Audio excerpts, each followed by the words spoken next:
Spanish Fork 101, Emergency Response and Enhancement Chief, Steve Adams. Thank you, Mayor and Council. What I wanted to do tonight is to share with you some of our past as far as emergency response, and then some exciting news, I think, for the future in our emergency response for our police officers. Specifically, it's going to be about our AEDs in the past and Narcan, and I'll explain a little bit more about that, but Narcan in the future. So just to give you a brief overview of our AEDs and where we have come from, back in 1999, we bought our first 2 AEDs. You might tell them what an AED is. An automated external defibrillator. And I've got my backup here, Don Thomas. He is definitely my backup on this. It actually leads a lot. An AED, it basically helps an individual who has gone into cardiac arrest get their heart back in a rhythm that can sustain life. But we did buy two AEDs back in '99, and at that time we had 12 officers, and so 12 patrolmen, I should say, and so the officers had to share those 2 AEDs. They'd come on shift and take it from a officer who was on duty, or they would go down to the station and pick it up and carry it while they were working. So it was a little bit difficult, but doable, and we functioned like that for quite some time. And then back in 2003, our officers went on a detail at one of our local businesses here in town. And during that event, our officers got there and they observed employees working on an employee who had a heart attack, doing CPR, giving him mouth-to-mouth and chest compressions. Our officers took over, they used the AED, and through the help that was provided by the employees and then with the AED, that individual survived. The owner of the company observed this, knew the value of his employee and the value of life. And because of that, and he being in a financial position to do so, he bought 7 AEDs for the police department, almost outfitting all of the employees that were patrolling at the time. Well, that was a great blessing for not only the services that he saw happen with his employees, but for the entire city of Spanish Fork. And then about a year later, he bought another 7 AEDs, almost fitting every patrolman that we had. Well, it was actually every patrolman that we had on the street now then had an AED. And so since that time, we've gained in employees. Of course, we're up to 31 officers now for the city, and there were others of us that did not have an AED in our cars, such as our investigators or ACO or me as a police chief. And since that time, we've been able to add enough AEDs that our volunteers in policing have one in their vehicle. Every entity that's police related out in the field has an AED and can respond to a person in cardiac arrest. And then with your permission, of course, over the budget, we've budgeted for 2 AEDs each year, and if need to be replaced. But I should mention also that this same employer has come to me every year since I've been the chief and asked me how we are with our AEDs, and he's even bought more since those initial 14 that he bought. He continues to help and buy, even though we're budgeting for some. He continues to help. And then, as you'll notice, we have an AED out here in the hallway, and I think that most of our cities. Businesses, our city buildings have an AED. This is what you commonly would see out in one of the containers out on a wall. And so we're trying to get them in all of the city buildings, and to my understanding, we do. And since 1999, those 2 first ones, then 14 later, and then 31 to date, we've saved 17 lives. And since this PowerPoint was made, we can add another one. Just a couple of weeks ago, we saved a guy's life up on the east side of town. On that instance, the guy actually, because of the technology of an AED, he received 3 shocks at his house, and then another 2 over the hospital, and he's back to daily life events today in 2 weeks. It's an amazing technology that we're able to have. There's a couple of ones that have made the news, and I just want to maybe, Tyler, click on them. And you'll remember these as we bring them up. Just do the first one there first. You might remember some people coming in to... I'm looking at it, sorry. You're looking at it, we're not. But you might remember Keith Hymas. He came up and presented some thank yous here and to the professionals that helped him. And again, if you remember his story, it started because somebody on scene knew CPR, knew to call 911, got things ready and going, and then the officers arrived with the AED and was able to shock him and get him to where he needed to be physically so that he could survive. The next one, again, you'll probably remember, and I'm sure the mayor remembers this, his sister was involved in this one. Logan Powell was all but dead. Well, he was not living, and because of Linda and a few other people at the school, they were able to provide what CPR he needed and breast what he needed, that when officers got there and had the right equipment, that again a shock could be delivered, and he's living today. And he had an unknown heart condition that was then found out and is living a good life right now. So again, this AED can save lives. And I wanted to bring Don up. Like I say, Don is my right-hand man as far as our EMS goes, and give you just a real, anybody can run one of these with just a few instructions. Kier was telling us today that he just recently went through some retraining on CPR. If you know CPR, you can use one of these and save a life. And I think that Don can go through real quickly and just give you a 101 on that. First thing you need to do, call 911 and get people coming. CPR does not save lives, it slows down the dying process. So if you can keep oxygen going and pump the heart at a fast enough level, then when we get there, there's a shockable rhythm. The officer, when he gets there, takes that off, puts it behind their back, and so that supports their head, and their neck flips back, their airways open. The patches are already there hooked up for the officer. He just turns it on, does a self-analyzation, tells you everything else what to do. You can turn it on, you can run it. Okay, adult pads. These pads need to be put on the patient. Check responsiveness. Call for help. Okay, so I'm jumping ahead because I am the help. Check responsiveness. Call for help. Stay calm, Don. Okay, open airway. This is a little dated. We go right to CPR now. We don't do the breaths. Give 2 So breaths. you don't do that, but Attach different pads to patient's bare chest. we'll let it go through and then take it from him. The pad is then opened. One is placed here and one right down here. Now, if you have a younger child, front and back, that's what the little boy had, front and back. This sends a test shock, it senses how much muscle do I need to get through to deliver the appropriate charge. So it gauges what it needs to do. That's why the pad will work on kids without changing everything. And so it sees what it has to do, charges up, it'll give you the prompt. If there is a shockable rhythm, it'll tell you, shock advised. And that's the time you get everybody to back away, because you don't want somebody else shocked into a flat line because they're holding on to them.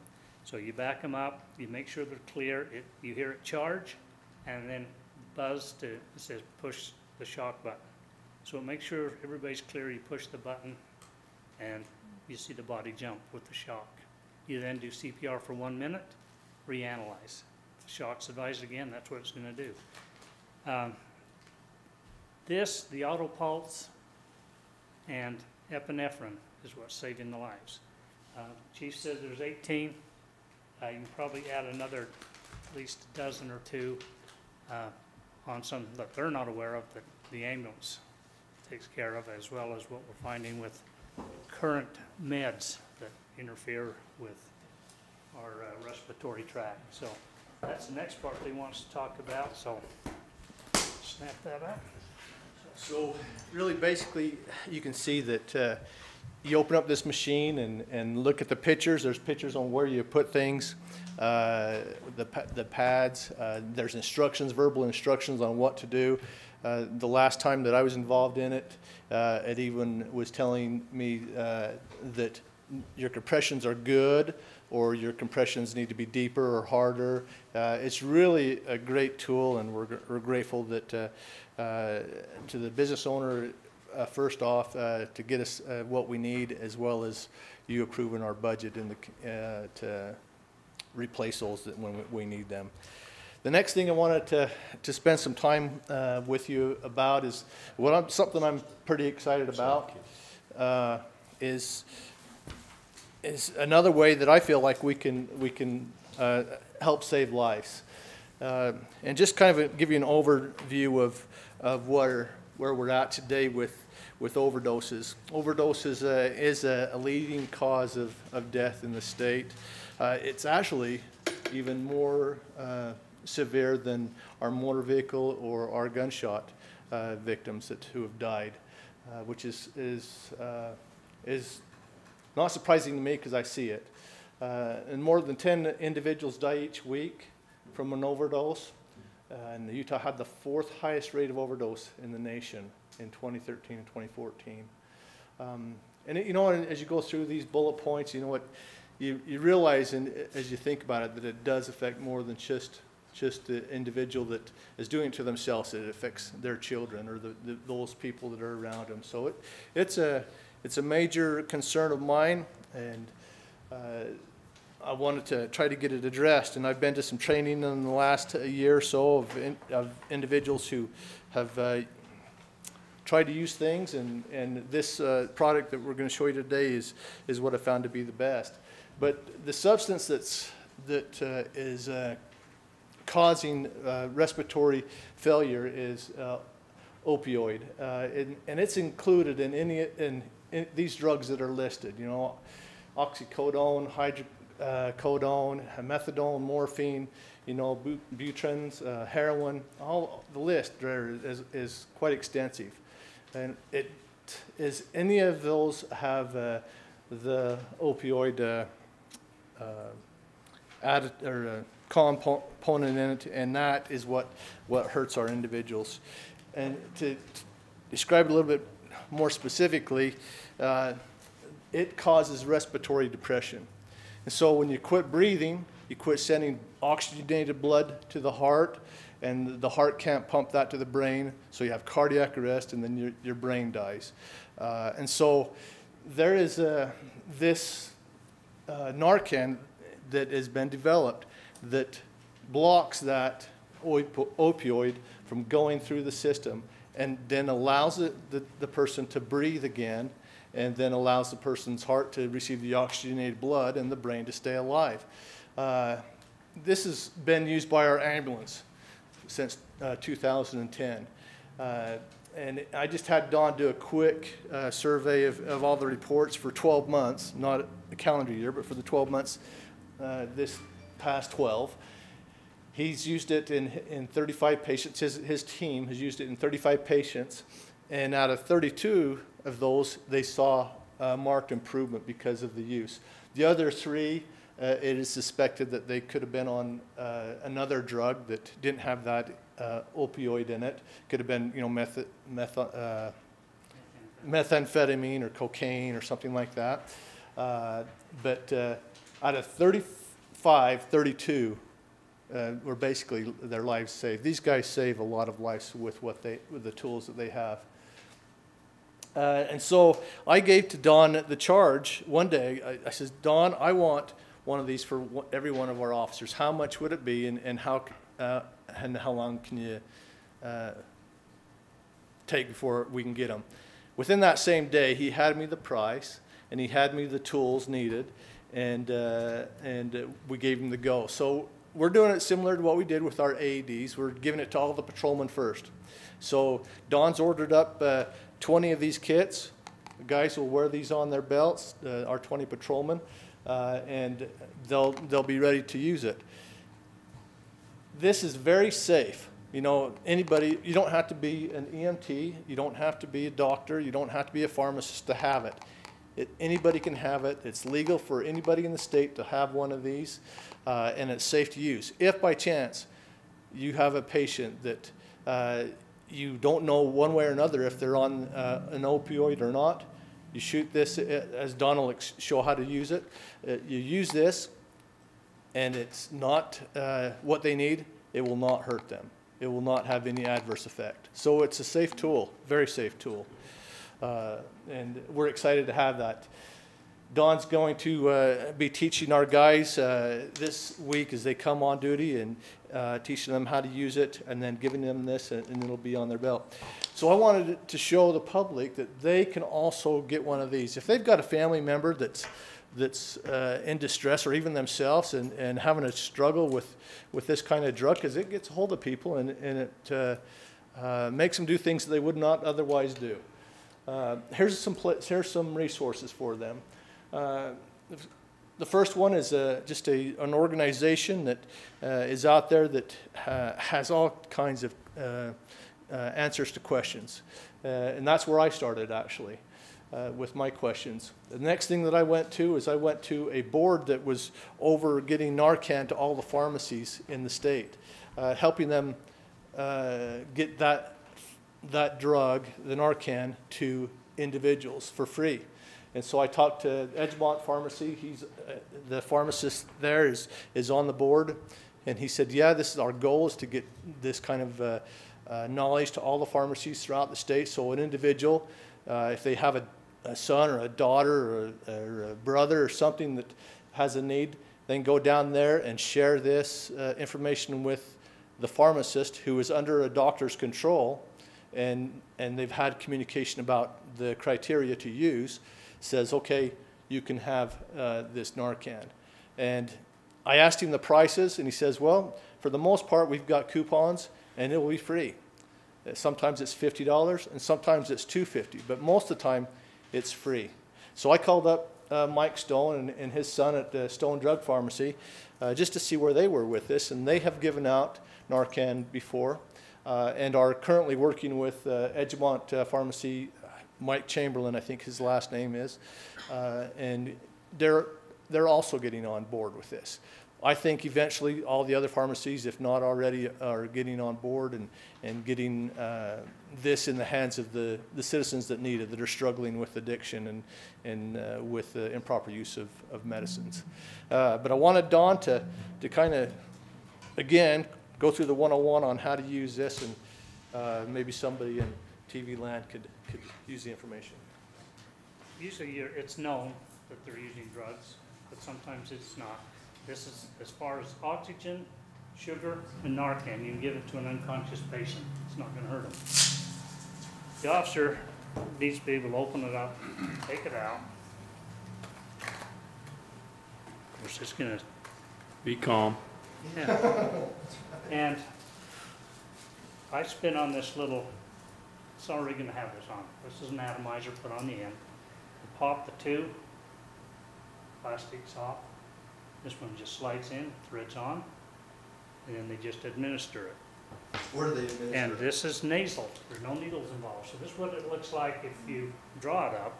But we have it in a syringe so it's ready to go. They don't have to draw anything up, so they don't need needle. And that's the amount that they have. So on each side of the nose, you just put that in, hold it. That.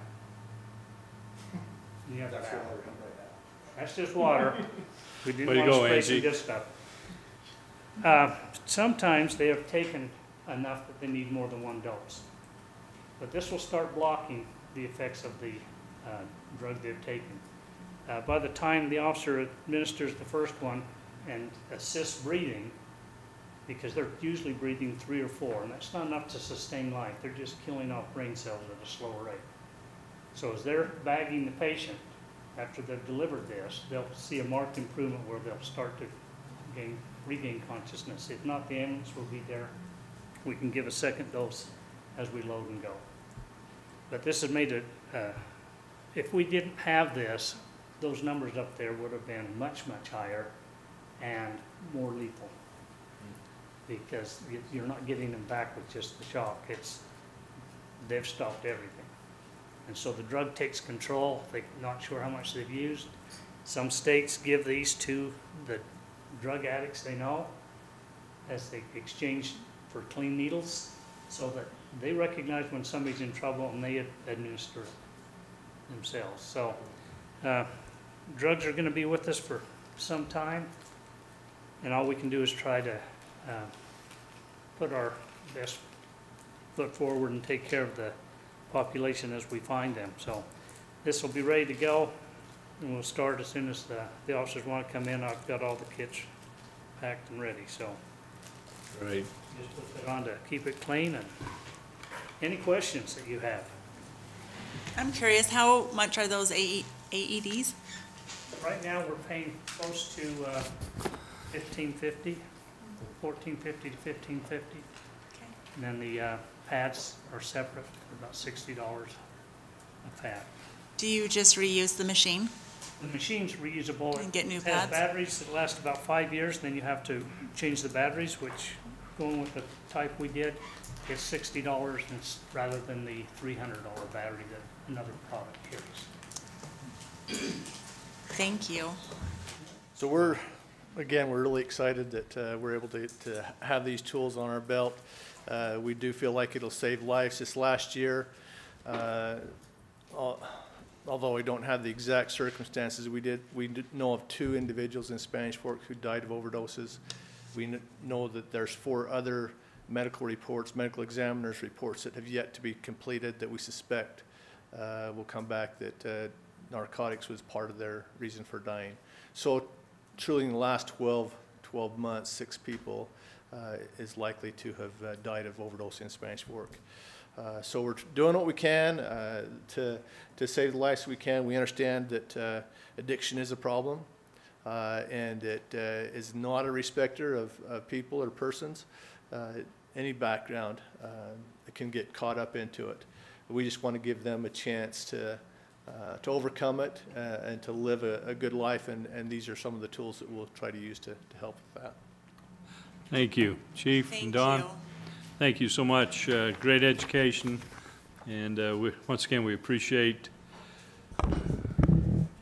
you guys and what you do, and the help that we have citizens that are willing to help step up and help us with that.